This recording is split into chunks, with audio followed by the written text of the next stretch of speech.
Buenas tardes a todos. Buenas tardes, Lick. Hola, licenciada. ¿Qué tal? ¿Qué tal? ¿Ya listos para empezar vacaciones o todavía no?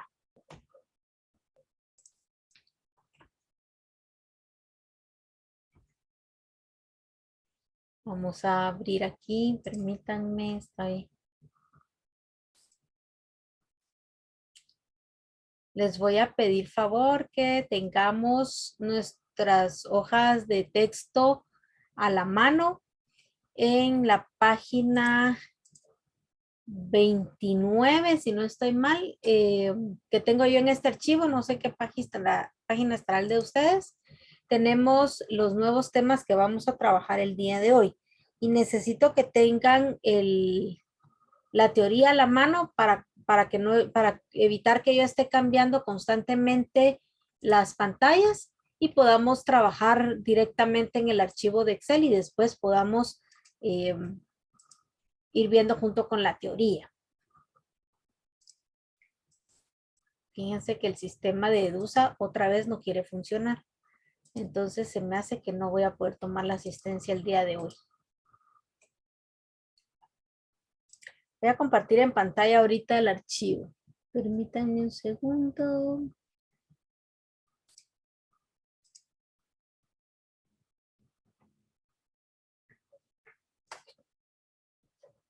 Ok. Sí, ya tienen proyectado un archivo de Word, ¿verdad? Si me pueden confirmar.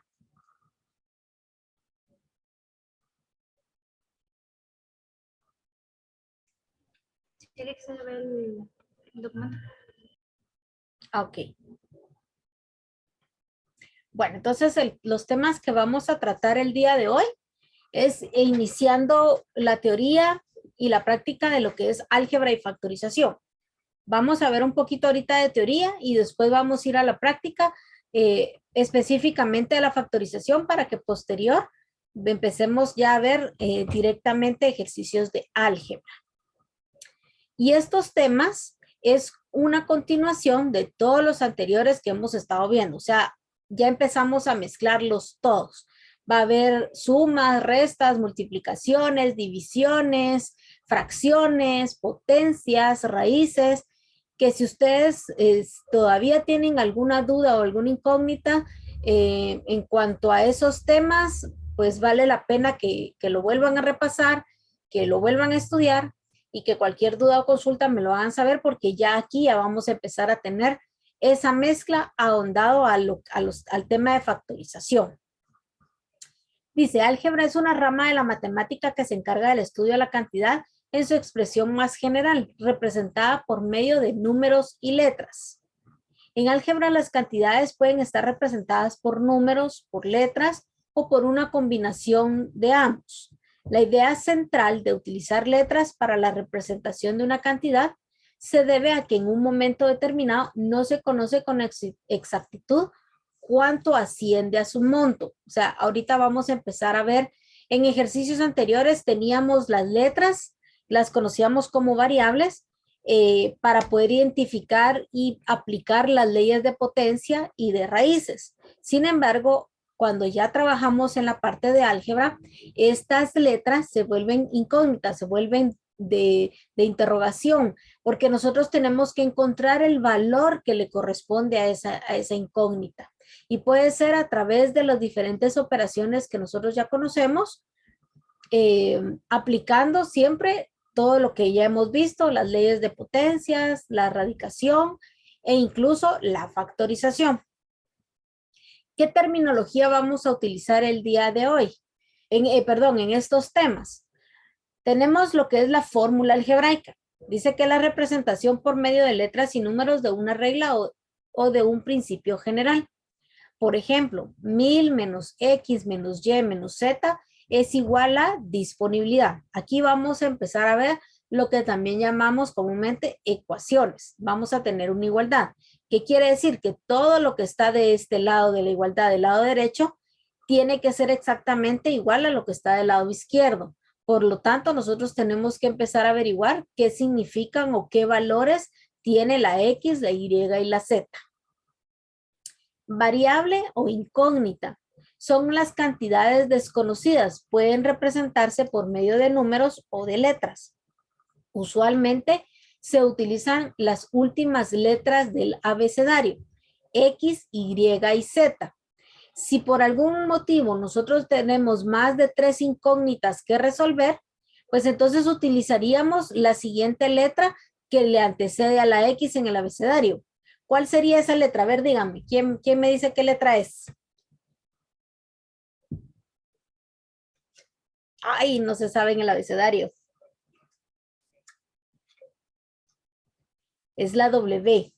Es la W y la antes a la W es la B y así se va uno hacia atrás. Tenemos lo que es constante. Son las cantidades conocidas, pueden representarse por medio de números o de letras también. Por cuestiones de costumbre, cuando las letras representan cantidades constantes o conocidas, se utilizan las primeras letras del abecedario, A, B y C. Si tenemos más, seguimos con las letras del abecedario, siempre del inicio. Nótese que tanto la variable como la constante, las letras son minúsculas. Aquí todo lo trabajamos con letra minúscula. A diferencia que en los conjuntos se tocaban letras mayúsculas. En este caso, en el álgebra, solo se trabaja con letra minúscula. Término. Se llama así a cada uno de los componentes de una expresión o de una fórmula algebraica. Si yo regreso al ejemplo que teníamos acá arriba, 1000 es un término, X es otro término, Y es otro, Z es otro, e incluso la palabra disponibilidad es otro término. Esos son los componentes. Coeficiente es el numeral que acompaña a una letra o literal. Por ejemplo, en la expresión 2X, el coeficiente es 2 y la letra es X. Indica que el valor que se identifique a la X debe multiplicarse por 2. Cuando el coeficiente de una literal es 1 y positivo, se acostumbra a omitirse. Por ejemplo, se escribe únicamente X en lugar de decir 1X. También aplicamos los signos, ¿verdad? Tenemos los signos de relación. Aquí estamos hablando de más que todo de los signos de igualdad, el mayor que y el menor que. Ya empezamos a agregar eso. Los signos de agrupación que ya conocemos, ya nosotros ya practicamos un poco con eso. Estamos hablando de los paréntesis, los corchetes, las llaves. Y en esta ocasión ya incluyen la barra o el vínculo. Aunque en uno de los ejercicios que estuvimos viendo nosotros, ya habíamos visto esa barra superior que habíamos visto que abarca. Entonces, aquí también nos vuelve a hablar de esa teoría y cómo tenemos que ir trabajando. Recordémonos que lo primero que tenemos que hacer, si tenemos toda esta simbología, estos signos, tenemos que trabajar primero todo lo que está en paréntesis. A ese resultado le vamos a trabajar todo lo que ya está encerrado en corchetes. A ese resultado lo vamos a trabajar todo lo que está encerrado en llaves. Y a ese último resultado lo vamos a trabajar todo lo que está encerrado en la barra o el vínculo que se llama, ¿verdad? Trabajamos la ley de signos nuevamente. Ya tenemos ahí las leyes de signos. Tenemos la clasificación de expresiones algebraicas. Aquí, al igual que en los otros ejercicios que hemos visto varias clasificaciones. Clasificamos los números en enteros, racionales, irracionales, fraccionarios. Luego vimos las fracciones, también las clasificamos, habían bastantes clasificaciones ahí. Clasificamos también lo que era la potencia y la radicación. Más que todo no es clasificación como la aplicación de las leyes. Aquí también en las expresiones algebraicas tenemos clasificación para poder ir entendiendo y poderlo ir trabajando. La clasificación es de monomios y polinomios. ¿Qué es el monomio? Es una expresión algebraica que consta de un solo término. O sea, estamos hablando de 3a menos 5b, x cuadrado y dividido 4a cubo. Y el polinomio es una expresión algebraica que consta de 2 o más términos y que por lo general están acompañados con signos de sumas y restas.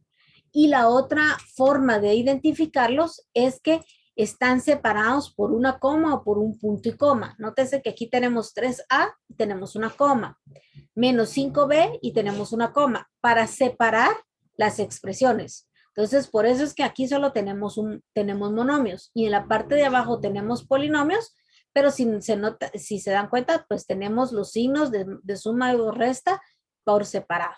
Por lo general es la suma y la resta lo que hace es la separación de esos términos, ¿verdad? Para considerarlos como un polinomio. Polinomio es cuando ya tenemos dos expresiones o más en un término. ¿Qué operaciones algebraicas trabajamos cuando vemos el álgebra? Nuevamente las generales, suma, resta, multiplicación y división. Ahondado a todo eso que nosotros vamos a empezar a verlo y de todo lo que ya hemos visto, pues nos presentan un tema que se llama factorización. Esta parte de la factorización lo que nos permite a nosotros es identificar ciertos monomios o polinomios. Principalmente son los polinomios que se pueden trabajar y se pueden expresar de otra manera que nos permita trabajar de una forma más ágil o más fácil de realizar y buscar esas respuestas. ¿Qué tipos de factorización podemos encontrar nosotros? Solo permítanme un segundo. Listo.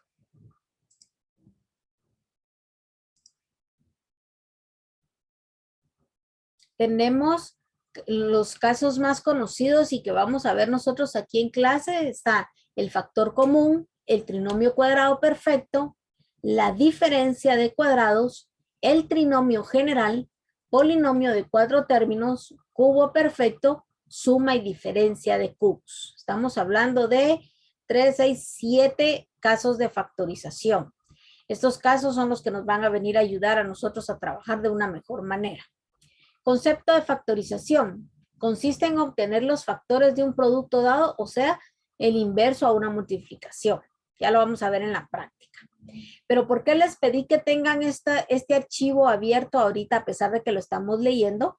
Porque aquí es donde empezamos. Tenemos cada tema, cada uno de estos temitas y tiene sus condiciones de trabajo.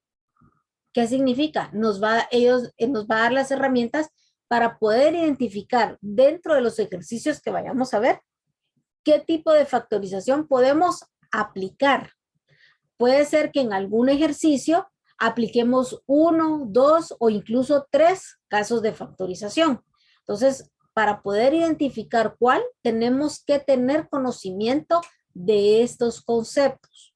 Quiere decir que para el día del examen parcial, ustedes deben de tener abierta su hojita. Si no se lo han aprendido, no se les quedó o les cuesta todavía el poderlo manejar, tener esta información para poder identificar sobre qué caso de factorización se tiene que trabajar. El factor común, dice, ocurre cuando en un polinomio todos y cada uno de sus términos tienen un factor que se repite. El objetivo de sacar el factor común es simplificar la expresión lo más que se pueda. Trinomio cuadrado perfecto. Es un polinomio formado por 3 términos. Es la primera condición. En el factor común, la primera condición es que tengan un dato en común, una variable en común. Si hay números que sean divisibles dentro de ellos, el mismo número. Ese es el factor común. En el trinomio cuadrado perfecto es primera condición que sean 3 términos. Si solo tiene 2, no podemos aplicar factor común de trinomio cuadrado perfecto. Si tiene 4, no se puede porque la misma palabra lo dice, trinomio, 3. Que tiene la particularidad que el primero y el último tienen raíz cuadrada exacta. Si no le podemos sacar raíces cuadradas al primero y al tercero, no cumple la segunda condición de un trinomio cuadrado perfecto. Y que el segundo término sea el doble producto de sus raíces cuadradas. O sea, ya tiene que cumplir esa tercera condición para poder aplicar el trinomio cuadrado perfecto.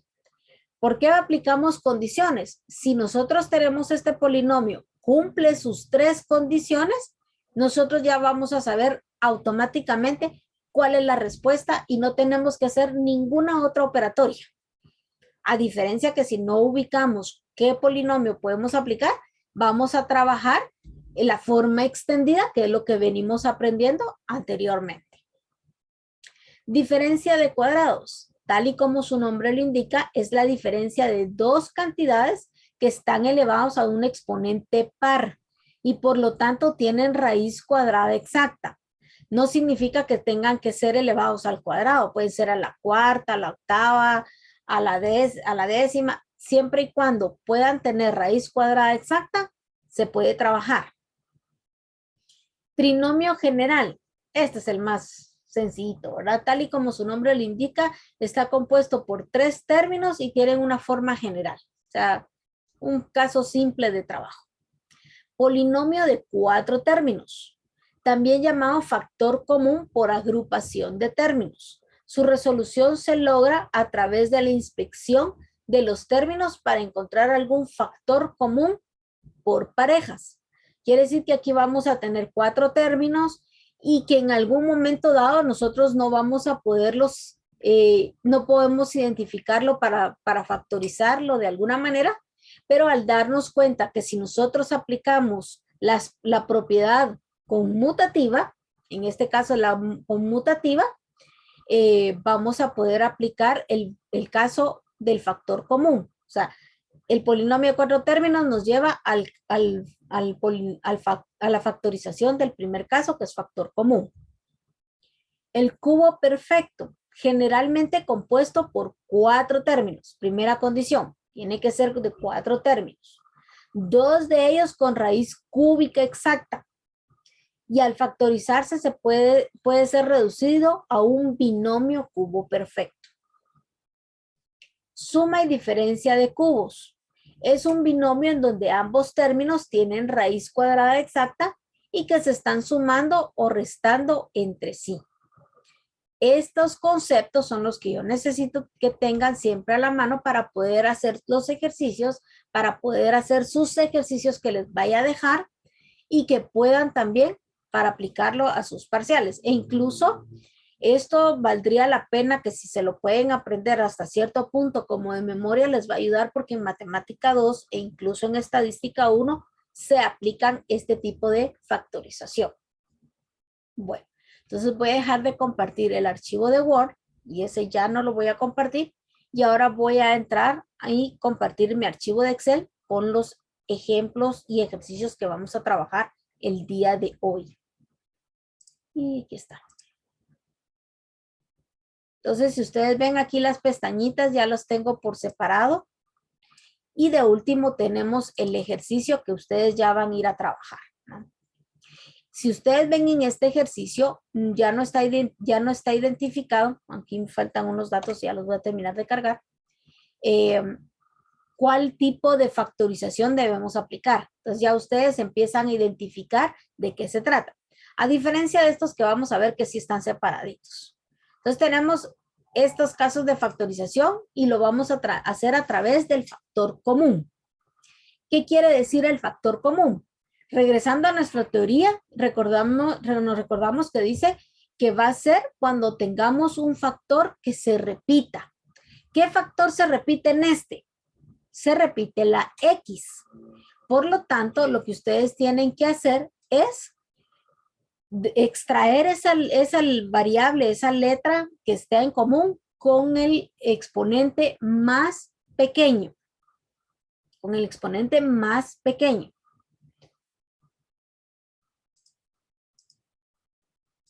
Y cuando ustedes extraigan ese exponente y que sea el común, les voy a mostrar de una vez la respuesta para que me vayan entendiendo lo que voy mostrando aquí. Es porque entonces nosotros vamos a dejar afuera de los paréntesis ese factor común y dentro de los paréntesis vamos a dejar la diferencia que podamos encontrar y que al momento de revisar mi resultado ya no exista nada en común que esté adentro de los paréntesis.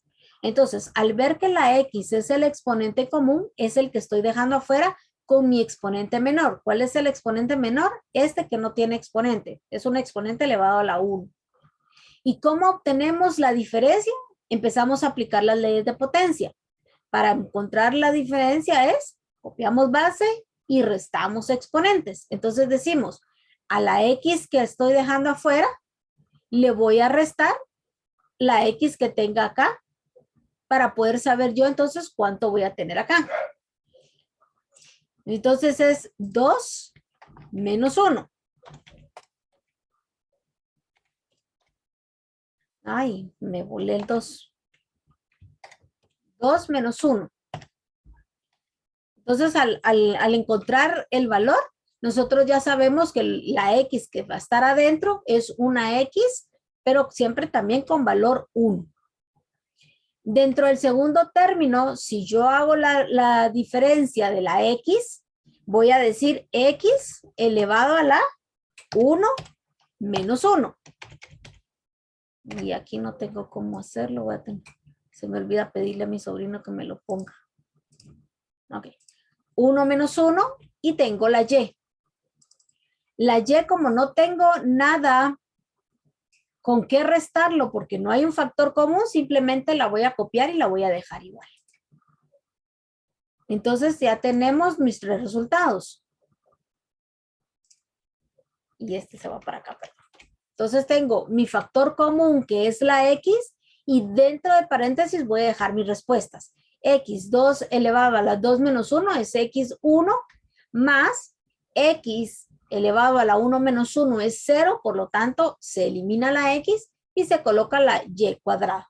Si ustedes ven en esta parte de acá, ya no tengo nada en común dentro de los paréntesis. A ese punto tenemos que llegar. Veamos el segundo ejemplo.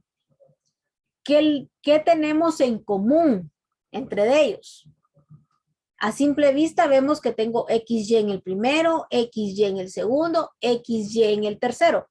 Entonces ya veo que uno de mis factores comunes en las letras son la X y la Y. ¿Cuáles voy a extraer? Las que tengan el exponente menor. Dentro de la X tengo un cuadrado, tengo exponente 1 y tengo exponente cúbico. Por lo tanto, tomo la X sin exponente. Para la Y, tengo Y sin exponente, Y cuadrado y Y cuarta. Por lo tanto, tomo la Y sin el exponente. Y veo que tengo números. ¿Tengo algún número que al dividirlo entre todos ellos esté en común? Sí, el 3, porque el 3 lo puedo dividir dentro de 6 y dentro de 9 también, y me da un número entero. Por lo tanto, ese es mi factor común. Y les muestro la respuesta. Mi factor común lo dejo fuera del paréntesis y dentro del paréntesis voy a dejar el resto de la información y de tal manera que cuando yo lo revise no haya nada en común. ¿Verdad? Cuando me refiero a que no haya nada en común es porque el primer término tiene X, el tercer término tiene X. Estoy viendo que hay un factor en común, pero el segundo no tiene X, por lo tanto deja de ser común. Es como la Y está en el segundo y está en el tercero, pero ya no está en el primero, dejó de ser un factor común, ¿no? A eso me refiero. Entonces, mis datos que yo encontré que eran 3XY, empiezo yo a hacer la operatoria de saber cómo lo voy a trabajar. Y entonces, aquí tengo repetido estas partes. Creo que aquí tengo más información. Vamos a ver. Sí. Esta forma que les estoy mostrando acá es la forma en que yo determiné cómo se obtuvo el segundo término. Digo, 9x cubo, y cuarta, todo eso dividido dentro de 3xy para poder encontrar el dato que está acá. Cuando yo ya tengo esta división, yo ya puedo aplicar leyes exponenciales y digo 9 dividido 3 me da 3. En las X copio la base y como es una división, resto mis exponentes. En la Y copio mi base y resto mis exponentes. 3x a la 3 menos 1, y a la 4 menos 1. Mi resultado va a ser 3x cuadrado, y cubo. Así es como obtuve yo mi respuesta. Si obtengo de las primeras, lo puedo hacer de esta misma manera y entonces digo 3x cuadrado Y. Todo eso dividido 3XY. Entonces, vuelvo y digo, 3 dentro de 3 me da 1. En la X copio mi base y resto mis exponentes. En la Y copio mi base y resto mis exponentes. Perdón.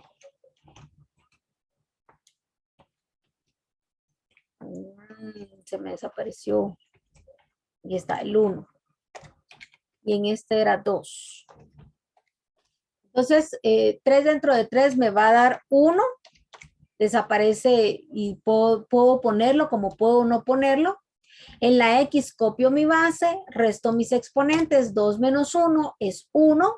Y en la Y copio la base, resté exponentes. 1 menos 1 me da 0, por lo tanto ya no la coloco. El 1 se puede omitir y por lo tanto mi primera respuesta es solo X. Para obtener mi segunda respuesta, vuelvo a hacer la misma operatoria. Entonces digo 6x cuadrado y, pero aquí lo voy a regresar para poder tener mis exponentes.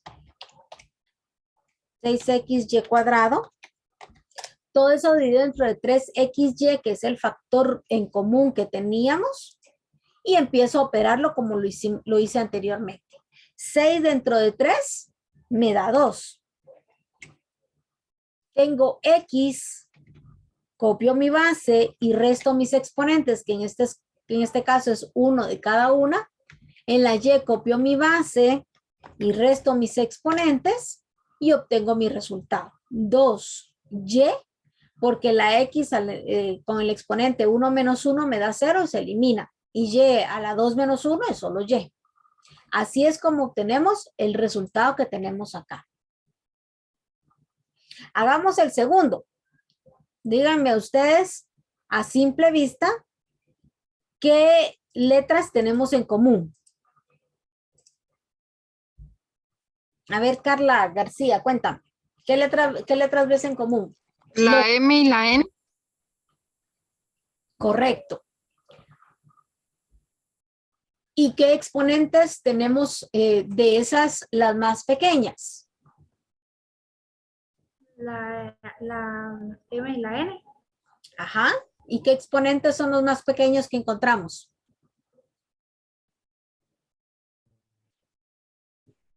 El 1 y el contrario sería el 2. El 1, únicamente el 1. Vemos que tengo N y tengo N y tiene el exponente más pequeño es el 1. Tengo M y el exponente más pequeño es el 1. Andrea, en los números, ¿podemos dividir? ¿Tenemos un factor común entre de ellos?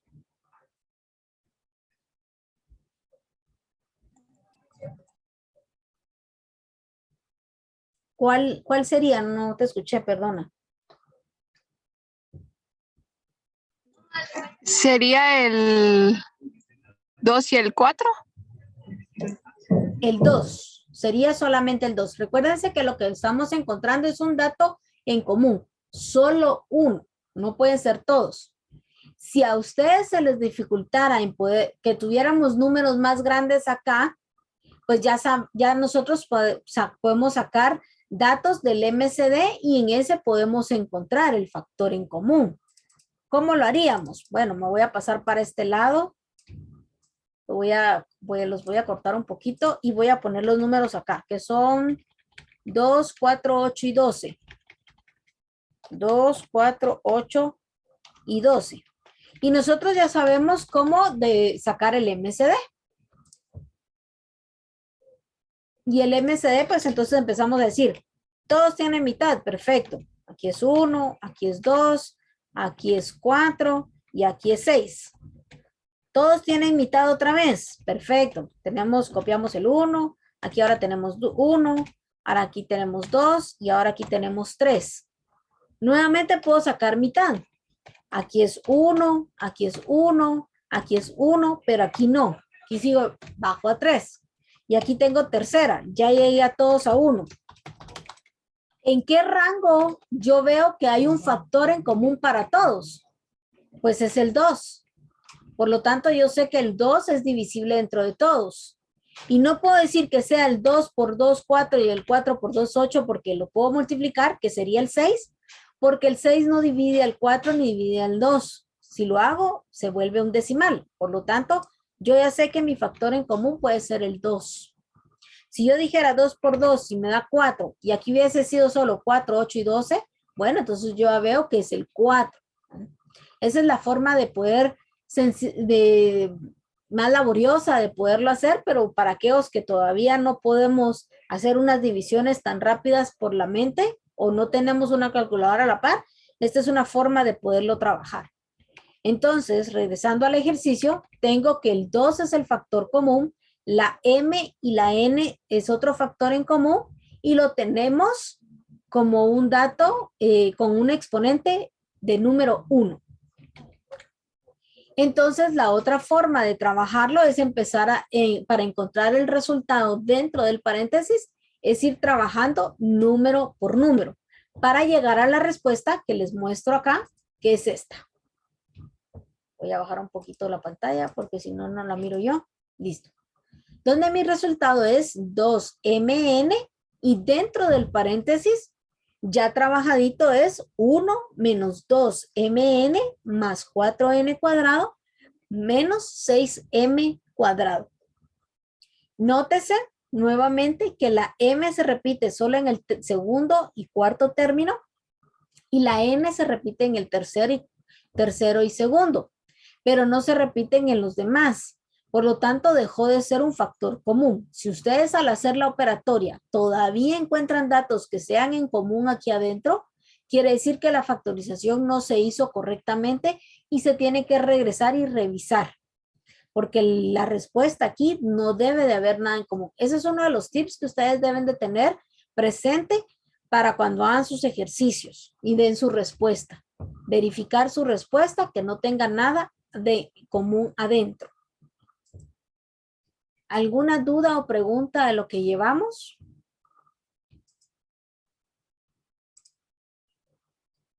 Entonces veamos cómo se hace la última. Aquí lo que tengo es la última. En la última, lo que tengo yo es que estoy tomando el último término, que es menos 12m cubo n, y lo divido dentro del factor en común que tenemos. Lo represento de esta manera para poder entender cómo estamos aplicando las leyes exponenciales, porque estamos aplicando esas leyes. Copio mi base y resto mis exponentes. Y digo 12 dividido 2 me da 6. Me dio un número entero, por lo tanto estoy bien. No puedo trabajar. Aquí no vamos a trabajar ni números con decimales ni fracciones. Tenemos que dejar números enteros, a menos que el ejercicio sí me muestre directamente una fracción. Entonces ya voy a resolver y responder con fracción. Si no, no valdría la pena responderlo de esa manera. Entonces digo 12 dividido 2 me da 6. En la m copio mi base y resto mis exponentes. En la n nuevamente copio mi base y resto mis exponentes. Y me da 6m cuadrado. Como la n está elevada al exponente 1 menos 1 y me da 0, por eso es que se está eliminando. Veamos el cuarto ejercicio. En el cuarto ejercicio, si nosotros vemos a simple vista, no tenemos en común letras en los 4 términos, porque tengo AX, tengo AY, pero no tengo A en esta BX, ni tampoco tengo A en esta BY. Pero estoy viendo que sí tengo letras que yo podría asociar y hacerlas común. Voy a contar mis términos, 1, 2, 3 y 4. Quiere decir que entonces voy a aplicar la factorización que se llama polinomio de 4 términos. La LIC me leyó hace un momentito y decía el concepto, también llamado factor común por agrupación de términos. Su resolución se logra a través de la inspección de los términos para encontrar algún factor en común por parejas. Entonces, en este caso, yo puedo venir y asociar por parejas a través de la X o a través de la A o a través de la B o a través de la Y. Entonces, haciendo esa agrupación, lo puedo hacer a través de estas agrupaciones. No voy a mover absolutamente nada y voy a agrupar por las X y voy a agrupar por las Y. Como ahora ya tengo una agrupación, en esa agrupación veo que ahora sí puedo determinar factores en común y puedo trabajar entonces el método de factorización a través de factor común. Nos estamos quedando sin tiempo. Voy a dejar de compartir y a cerrar esta sesión para abrir una nueva y poder seguir trabajando en este tema y concluir con nuestra clase. Mientras, si tienen alguna dudita o consulta, la elaboran y la platicamos al regresar.